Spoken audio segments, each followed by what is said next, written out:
Hey, Colin here. Today is the 1st of June 2012, and today I will be bringing you a warped floor that I did about 2 hours ago with some people from my friends list, including Dan, SMA Player, and Rick from Efficiency Experts. Before I even start the floor, I might as well congratulate Dragon Seance on getting 200 mil Constitution XP. He's the leader of Efficiency Experts, which is the clan I'm in, so congrats to him. But this floor was, I'm not sure, but I think this was the fastest, the fastest warped I've ever keyed. I've been in some like 15, 14-minute warps, but this was a 15:53. Sorry to ruin the surprise. 15:53 warped without a leash, and it started out with a lever route, which kind of sucked, and I didn't feel like trying to four-man it with so many people, with so many like creatures in the room. Even though I'm getting a little bit better at it, it's still, I don't know. If I can get 5 people in the room, I will. Some time was wasted, and I probably should have just four-manned it. And Dan screwed up. I said 1, 2, and he decided to pull it. So good job, Dan. This was one of the nicer warps I've ever come by. Like, as you can see here, just a nice empty room, green triangle, easy gate, no problem. But it was definitely one of the easiers. There were a couple of GDs, like some pretty long ones, but nothing too serious.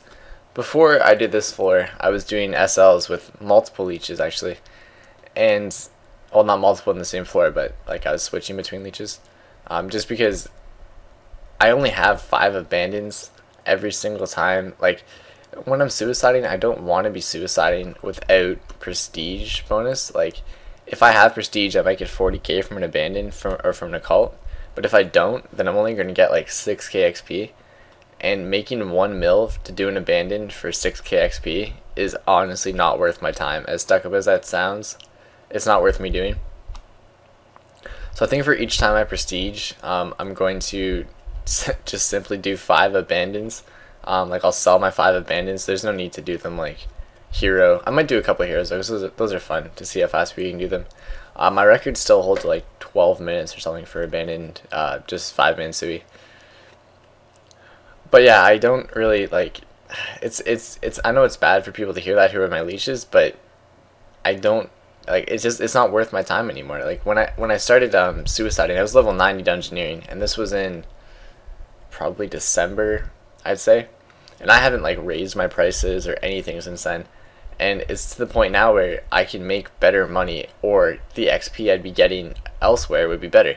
Like from this floor here, if I could do this floor for an hour straight, I would have gotten 480k XP per hour.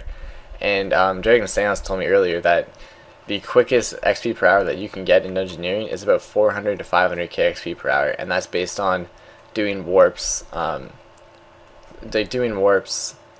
not dying. So I don't know if you meant by leeching or if you just meant like just doing four warps per hour and like only dying maybe 1 or 2 times. I managed to actually not die in this floor, which is pretty cool. But like there was not much I could do. Like it just worked out really nicely. Normally I don't get this lucky. Like I found a colored ferret room, and instead of it being just packed full of like shades level 133 and necromancers, it's simply an empty ferrets. There I probably didn't have to teleport. A good tip that I do is, if I know I'm going to run into a room and it's most likely a dank, then what I'll do is I'll leave a gate stone so I don't have to walk back. But there I didn't think I saved anything at all. And this was probably the most ninja colored ferrets I've ever done. If you watch some of the angles I'm doing, I see the blue guy's going to get tucked in the corner there, so I save him. And then there's a couple things people need to know about this room, because they can take a long time. If they do get stuck on the wall, which none of mine did because I thought ahead of time, you have to run them on different angles and then scare them. If they're not against the wall, you can get them to move from diagonals, and then in straight lines as well. As you see there, I got the blue one on an angle, and I don't think a lot of people know that, because they really shouldn't get trapped on the wall. Sometimes you don't have a choice. Like if you get the one room where it kind of looks like a diamond, or not a diamond but like a cross, as in like there's only X amount of tiles in the room. It's like a really small room. Sometimes you get Ramos in that, sometimes you get colored ferrets. You don't have an option. You're going to get at least 1 or 2 stuck on the wall. But if you can solo ferrets, that's great. And if you can, just because like, if you, especially don't leave GT in there if you're a keyer, because if people tell you in at the wrong time, which is going to happen, because generally if people are lost, they just GT. And good fight Blink on on screwing up the emotes. But there wasn't a lot of like serious faults in this floor. Actually, I think a key was missed a little later on, and that brings me to another good story. My policy on suiciding is if it's over 30 minutes, I'll give you your money back, because that's not right. That's not the way it should be. So I had a floor, I went on, just for a warm-up, I went to World 77 and just grabbed 3 people. And it took 32 minutes to do an occult. And sure, maybe like 5-6 years, well, 5 or 6 months ago, 32 minutes was a good time, but now it's no. So I had to refund the leech for that, and now it's kind of like, well, okay, whatever. The leech was cool about it, actually, so that was all good. But I did pay the leech back, and what happened on the floor was it was going okay. Like, one guy was like, I'll be right back, I'm going to get coffee. It's different. It's not like if you're hunting and you can just take a 5-minute break and just go get some coffee or something, go to the bathroom. If you're in a floor, just try to stay in the floor, because it's not just your XP per hour, it's 4 other people's XP per hour. And one thing about uploading these videos is I want to show that I'm not idle ever in the floors. Like, I'm always doing something to be like to help the team out, and I don't know if everyone else is always doing the same. Sometimes it's like people don't know what to be doing, and I'm hoping that watching from another perspective can help that. But like the people that I had in that floor on World 77, if they all ended up watching these videos, I think they would get so much better. Because yeah, they were dead awful and ended up having to refund, and that wasn't cool, because instead of making like 4.5 mil in the hour, I only made like 3, and then I lost a ton on a flip. Stupid Virtus is like retardedly under the market price right now, so you gotta be careful when you flip. Let's see what else is going on. So I'm about 700k XP off 108 now. I'm just slowly chipping away at it. I need to do some C1s when I get back from getting my mom from work. But also, let's talk about the Ragers, because I was talking to a friend about how World 77 is still, you know, it's still not good. Like, it's luck of the draw whether you get total retards or you don't. But he said World 77 is for noobs and World 67 is for Ragers. And actually, now that I think about it, I think Ragers, he meant, I thought he was talking about the summoning familiar when he first said it. But I think he was actually talking about just the attitude of the people, how they rage a lot. Yeah, that makes a lot more sense, because Ragers are really useful, and if you use them, you'll find a huge difference on a lot of bosses. Almost every warp, it's worth having Ragers. As you see, 4 of us have Ragers right now, and that's just luck of the draw, though. Like, sometimes you'll have floors where you can only make 2 Ragers and 1 set of scrolls. This time I was able to make 4 Ragers and 2 sets of scrolls. And as you see, Blinks tried to trade with me in the mono. And the reason to do that was because you can't drop X on scrolls, so you have to trade them or drop them. And at that point in time, it was like, we're doing a mono. It wasn't really the right time to trade. We probably could have pulled it off, but it wasn't really right. So what I decided to do is I tell them ahead of time, I'm like, I have the scrolls, I'll use my 3 sunderings, and then I'll drop the scrolls, because every life you have, you can get about 3 strikes in a row before your summoning bar drops. So I get my 3 in and then I drop it, and you'll see that when the boss comes up. Something that was weird about this floor that I kind of wish we did a little bit better was that there was a GD, like 1 door east, 1 door north of the home teleport, deep into the floor. Like, as you see, we're 9 minutes into the floor right now, and I was surprised it took that long, like, for us to figure that out. And here's another delay.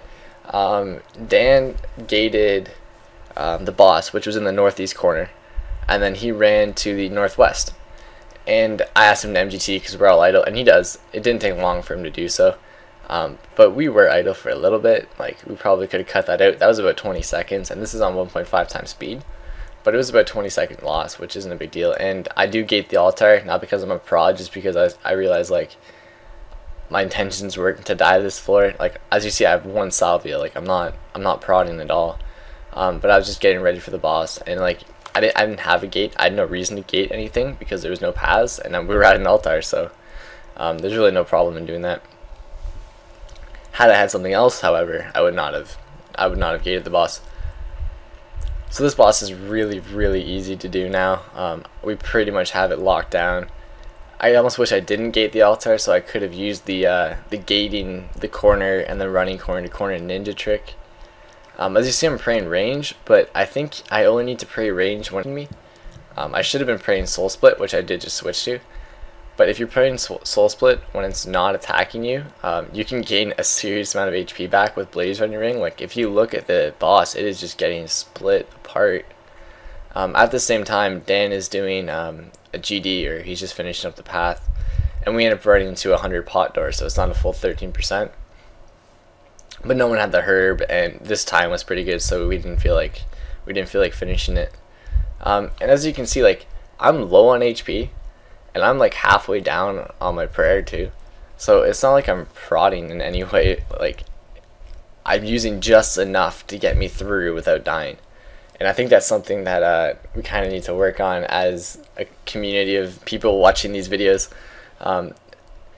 Like sometimes we troll. Like Jake and I will go on World 67 and be like, yeah, you know what, we're gonna prod this floor, or like even in this floor, like, oh, Saville's grabbing. But like if we're with people from the team, I think we should go back to that whole courteous thing where like you clear the full GD and then you ask like who needs food and who doesn't, and then you split up the food properly.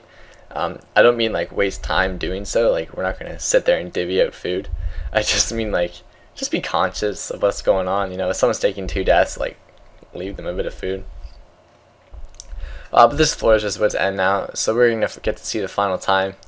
Everyone did a great job on the floor, honestly. Like Rick did well. His hex was very beneficial, and having CSBs was good. So it was a 15:52 minute floor for 122k XP, and if you do the math, that's 480k XP per hour, which is absolutely insane.